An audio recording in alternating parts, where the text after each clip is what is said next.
जय हिंद दोस्तों। जैसे कि कल दोपहर में हमने एक वीडियो डाला था, उसमें आपको बताया था कि बहुत सारी डिमांड और चाहे वो फाइनेंशियल है या नॉन फाइनेंशियल, वो सरकार के सामने रखने की तैयारी हो गई है और उसका ड्राफ्ट भेज दिया है और जल्दी हो सकती है उस पर वार्ता हो। अब दोस्तों उसमें नया क्या है, बात होती नया क्या, तो हमने आपकी जो डिमांड्स थी, जो अनोमलीज थी, उनके बारे में पिछले वीडियो में बताया। आज इस वीडियो में बताने जा रहे हैं कि मानो आरओपी 2 जब से लागू हुई है और आपकी बेसिक पेंशन में बढ़ोतरी नहीं हुई है तो बहुत मामूली हुई है। आखिर क्यों नहीं हुई है, क्या सुधार होगा, एक्स ग्रुप पे के ऊपर क्या बात होगी, एमएससीपी के ऊपर क्या बात होगी, और इसके लिए पूरी व्यवस्था यानी किस तरीके से जवानों जेसीयू की पेंशन बढ़ेगी, इसका एक सुझाव दिया गया। इसके ऊपर इस ड्राफ्ट के आगे हम चर्चा करते हैं। जैसे ड्राफ्ट आपके सामने है, अब मैं बोलता हूं our prayer from your goodness is given below. हमारी प्रार्थना है, आप इसको समझिए। Anomalies in OROP2 with effect from 1/7/2019। और फिर इसके साथ उन्होंने बहुत सारे रेफरेंस दिए हुए हैं। आप please refer our letter number so and so, बहुत सारी पॉलिसी सबका रेफरेंस देते हुए उन्होंने बोला है pension will be refixed on the basis of average of minimum and maximum pension of defence forces retired in the calendar year 2018 and the benefit will be effective from 1/7/2019। अब उन्होंने जो कि आपने जैसा किया है वैसा बता रहे हैं कि आपने 1 जुलाई 2019 से पहले के जो रिटायरीज हैं उनके लिए आपने मिनिमम और मैक्सिमम का एवरेज करके दिया है। Personnel who opt the get discharge 2014 के बाद आपने जो डिस्चार्ज जा रहे हैं, प्रीमेचर जा रहे हैं, उनको आपने फायदा नहीं दिया है। और तमाम उन्होंने जो कि जो डिस्चार्ज के रूल्स हैं एयरफोर्स आर्मी नेवी के वो कोट किए हैं। उनका है defying the principle of OROP define your the letter dated 2005 table has been issued OROP2 vide letter number 20/1/2023 the following anomalies है रेजिंग। यानी जो आपने पॉलिसी बनाई थी और आपने 2023 में अभी जो आपने एक जो OROP टेबल खासकर 7 और 8 में जो डाली, उसमें क्या क्या विसंगति हैं और कहां चूक हुई है, इसके बारे में लिखा है। सबसे पहले अब पॉइंट्स आते हैं। Data of direct entry higher rank out of them promotion extra increment drawing higher pension on court order, जो कोर्ट ऑर्डर था उसको माना नहीं आपने। एमएससी और आपने देखा होगा बहुत सारे सब्सेंटिव रैंक हैं। MSCP has not been counted in substantive rank last held but considered with higher rank as per financial upgradation which is a county of the definition of one rank one pension is also be to financial upgradation only, no promotion is given to such persons।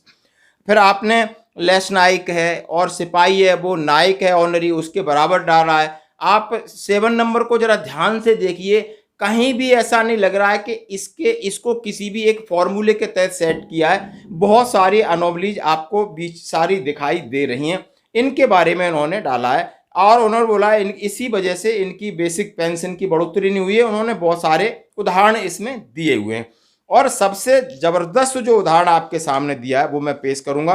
फिर उन्होंने 6200 table number 8 का जिक्र किया है। फिर एक example के साथ समझाने की जो कोशिश की, उसके ऊपर आने से पहले मैं बता देता हूं। उन्होंने एक्स ग्रुप का दिया है कि 1 जनवरी 2016 से पहले 36 था, उसके बाद आपने उनको 6200 वाला का अलग टेबल बनाया।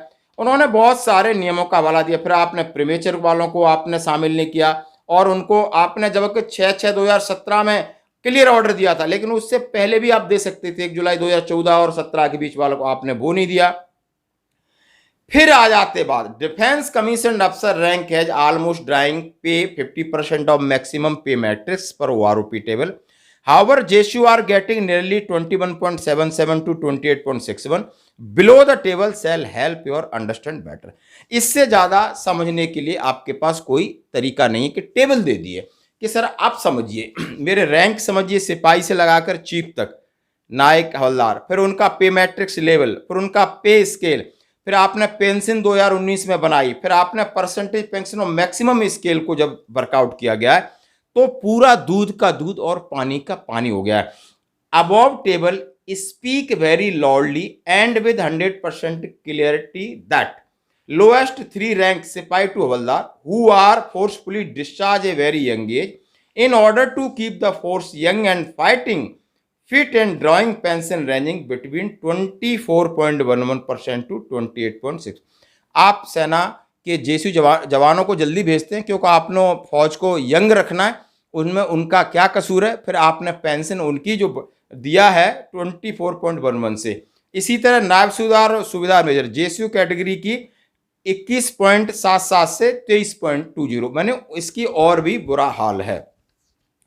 फिर ऑनरी कमीशन 22.52 से 23.21 का दिया अब ऑनरी कमीशन अफसर जो लेफ्टिनेंट और कैप्टन है। और फिर आ जाते major to colonel is drawing pension between 46.04% to 48.7%, यानी मेजर से कर्नल साहब की जबरदस्त बढ़ी है जो कि ओआरओपी के मूल आधार से अलग है। Brigadier and above 50% of the maximum of the matrix 50%।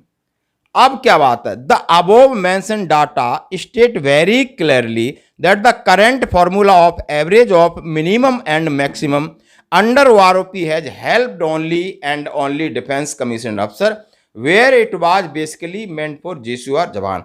अब ये है मुख्य बात कि यानी जो आप बेस प्रेजेंट में आपने ओआरओपी 1 या जो रिकमेंडेशन में डाला है ये फार्मूला ही गलत है, और इसीलिए कह रहे हैं ओआरओपी 1 में दिखाने 2 और 3 में कुछ समझ में नहीं आएगा ये, और इसमें सीधा मिनिमम मैक्सिमम को जो हम एवरेज करके आ रहे हैं सेना के अधिकारियों को फायदा है। इसलिए ओआरओपी जो 1 रैंक 1 पेंशन है इसको कोई न कोई अपनी भाषा बोलता है अफसर रैंक अफसर पेंशन बन के रह गया, ये इसका मूल आधार है और जस्टिफाई कर रहा है, इसमें दूर की बात नहीं, जस्टिफाई कर रहा है। फिर उन्होंने बहुत सारा हवाला दिया है। अब इंक्लूजन ऑफ रिजर्विस्ट ओआरओपी, यानी जिन लोगों ने देश के लिए 62 और 65 71 का वार लड़ा और आप उनकी न ओआरओपी 1 न ओआरओपी 2 में उनकी पेंशन नहीं बढ़ा रहे, और जब कहा कि जो 15 साल सर्विस उसके बराबर आप पेंशन देंगे, लेकिन ये तक नहीं मिल रही, उन्होंने इसके बारे में कहा। फिर उन्होंने क्या कहा है जरा इसका सुनिए, इसके निवारण के लिए क्या क्या, ये आपके हम सब के लिए। Constituting the permanent commission for the welfare of JSUR, आप एक आयोग का गठन करिए जिसमें जेएसयूआर का बुलाओ और जेएसयूआर उसमें रिप्रेजेंटेशन करें, यानी जेएसयूआर ही अब उनकी बात रखें, हमारी बात दूसरा कोई नहीं रखेगा। इसके बारे में लिखा है, बढ़िया लिखा है, जरा सुनिए। सिंस अफसर don't understand the our problem and also wherever there are called by the government suggestion they keep their interest on priority, so we request your honor to kindly get the guidelines, issue the proper sufficient representation should be given those ex-servicemen organization which are led by JSU and SUAR, there is a no officer and an officer bear in such organization, यानी अफसर की हमारे जो ex serviceman है उनके लिए हमारे जो संगठन है उसके जो भी प्रतिनिधित्व करते हैं उनको बुलाया जाए और एक आयोग बने ताकि दूध का दूध और पानी का पानी किया जा सके। डाउनग्रेडेड ऑफ ऑनरी कमीशन अफसर, हाँ जी दोस्तों, ऑनरी कमीशन अफसर को डाउनग्रेड 4th पे सीपीसी 5th पे सीपीसी सरेआम, और जैसे कि आप समझ सकते हो हर एक में डाउनग्रेड करते करते करते ऑनरी लेफ्टिनेंट की वो हालत है कि 7th पे कमीशन में बढ़ेगी पे, बढ़ेगी पेंशन, होगा फायदा। लेफ्टिनेंट कैप्टन का बुरा हाल है, 35,800 लेफ्टिनेंट की है, कैप्टन की 38,000 समथिंग है, जबकि पुराने वाले ले रहे हैं जो 4th पे कमीशन वाले हैं 42,000 और 44,000। भैया ये कैसे बढ़ गई, कैसे बढ़ गई, क्यों बढ़ गई? क्योंकि ये हमारे साथ टोटल छलावा हुआ है, एक गोलमोल करके समझ में नहीं आया, क्योंकि हम बोलते नहीं, अब हम समझने लगे, सोचने लगे और बोलने लगे। दोस्तों आगे और एक लास्ट और पढ़ते हैं।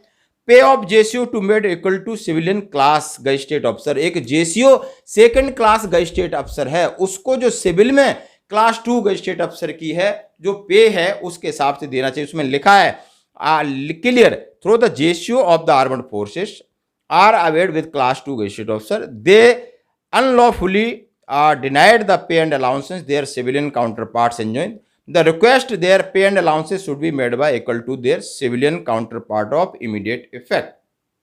और बड़ी बात कही है, pension with rank weightage for JSUR, जब तक आपकी रैंक वेटेज नहीं जुड़ेगा तब तक आपकी पेंशन में सुधार नहीं होगा, और यही मांग की गई है। इसमें लिखा है, यानी जो रिकमेंडेशन थी 6th पे सीपीसी की और चैप्टर 2.4 में उनके अनुसार अभी may be fixed after rank weightage, जब तक आपकी ये नहीं बढ़ेगी।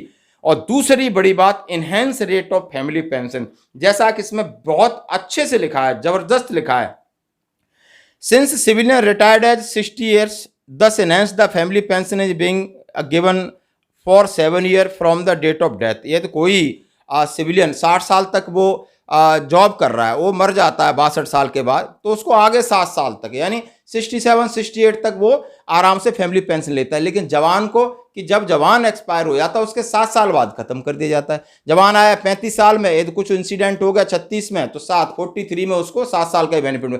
बट इसको रखा गया, इसको सबका खींच करके 67 ईयर्स तक एज तक ले जाना चाहिए था, क्योंकि जवान अर्ली एज में रिटायर्ड हो जाते हैं। दोस्तों जबरदस्त पॉइंट है, ये सारे पॉइंट है और बहुत सारे एमएसपी और इसके पॉइंट है दूसरे वीडियो में कवर करूंगा। आज के लिए इतना ही, बने रहिए हमारे साथ, धन्यवाद।